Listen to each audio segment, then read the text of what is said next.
Good day, everybody. This is Dr. O, and you're watching another episode of In the Know with Dr. O. Thank you for watching. Make sure you hit that subscription button, that notification bell if you haven't already. And share this. Do me a favor and share this. I know it's been a minute since I've posted, but I'm getting back to that on a regular basis. Today's episode is entitled "It's Not Me, It's You." It revolves around effective communication. All right, so what's communication? What's effective communication? Is it being quiet maybe when others are talking? Or perhaps you look at it as being able to repeat back what you've heard somebody else say. Maybe it's making comments such as, "I see, I hear you, I get it." Yeah, I get you, I understand. And communication is more than being able to regurgitate what you've heard, more than ensuring you understand what was said or meant, more than allowing somebody to finish without you interrupting, which I know it can be hard to do. While all of these are excellent traits, excellent habits in establishing and maintaining effective communication, especially allowing others to finish their thoughts without you interrupting, effective communication is made up of many components, many components, but I'm just going to focus on one today, and that's communication barriers, which there are many, but I'm only going to list a few of them. So effective communication is just as much about recognizing your own barriers in conversations so that you may develop some type of strategy or different strategies or approaches, giving you the flexibility that you will need when you're communicating with someone. Because your communication style may change based on your audience. Now, I've come across many people, they think they communicate effectively. But if they're truly honest, they will admit that they have a problem. They have a few problems. One, letting other people talk, fully finish their statements, their thoughts.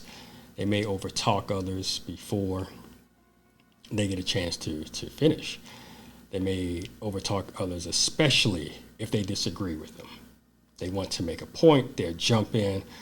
One I've heard all too often is they don't want to forget what they were going to say, so they want to interrupt the other person so that they forget. And perhaps that's you. One of my favorites that I've heard many times over many years is that people, for some reason, they think that they're right about everything and that everybody else is wrong, or that they're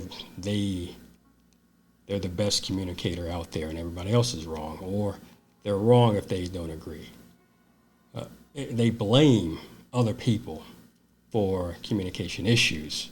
You know, that whole it's not me, it's you type of attitude. Those are all examples of barriers, right? Communication barriers. What are some others? And these are ones I think that people really should work on. One is jumping to conclusion. That is, they're developing an answer before a person fully gives a story.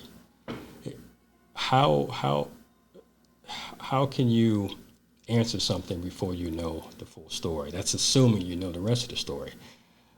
Another barrier, and it's along the same line, is having a response formulated in your mind before the person finished talking. How can you have a response if the person hasn't finished what they were saying? What are you answering, right? What are you answering if you have a response already? What if you assume incorrectly? Another barrier is a lack of understanding or knowledge, a lack of understanding or knowledge about the topic, whatever the topic is. It could be about cars, sports, or religion. It can be about the person, right? If you only know the person on a surface level, your communication with them is going to be on a surface level. So if you have a lack of knowledge, lack of understanding. Another one, and this is a big one, it's the nonverbal cues. Or nonverbal actions. It's the distractions. You're in your phone texting, or you're on your phone when someone's talking to you. You're into the sports game. You are on your computer. You're doing something other than fully focusing on the particular person that you're communicating. It can be extremely difficult. almost impossible, I think, to give your full attention to more than one more than one thing, more than one person at a time. And it can come off as rude, and that's another barrier. And another barrier is, and this one is more, I think, geared toward their sender of information or the speaker, and that's they are afraid of upsetting or offending the other people or the other person.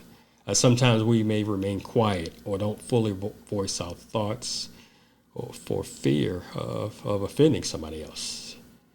You have to find a way to effectively communicate your thoughts. Sometimes that may entail walking away, writing down your thoughts on paper, reviewing those thoughts to remove maybe any aggression that you were going to have or unhealthy emotions that you're going to have. And then coming back to that person, to that conversation, whatever you do, you have to communicate your thoughts. So now that we know some barriers, I do implore you to reflect on some of the past conversations that you've had and admit to yourself the barriers that you have had, some that I've listed. Admit the part that you play in effective communication and develop strategies to reduce or remove those barriers. One thing that I think works well is some type of device, if it's a pen or if it's a piece of paper, whatever it is, and that whoever has that pen, they're the speaker. You limit it to 2 or 3 minutes of talking, and then you give that to the other person. Then it's their time to talk. But what are some other ways you can practice active listening? This includes paying attention, stop with the distraction, stop with the distracting behavior, distracting thoughts, activities. Delay your response is another one until the person is finished, and not develop a conclusion beforehand. You can also allow the speaker to finish a point. Allow that person to finish their point before you ask a question about that point. And then be respectful when you opine your thoughts, right? You can give your opinion, but be respectful. Remember, communication, verbal and nonverbal, is one of our most basic skills. Learn how to communicate effectively. It's not always somebody else's fault. It's not always the other person. Sometimes it's not them, it's you. And this is Dr. O signing off.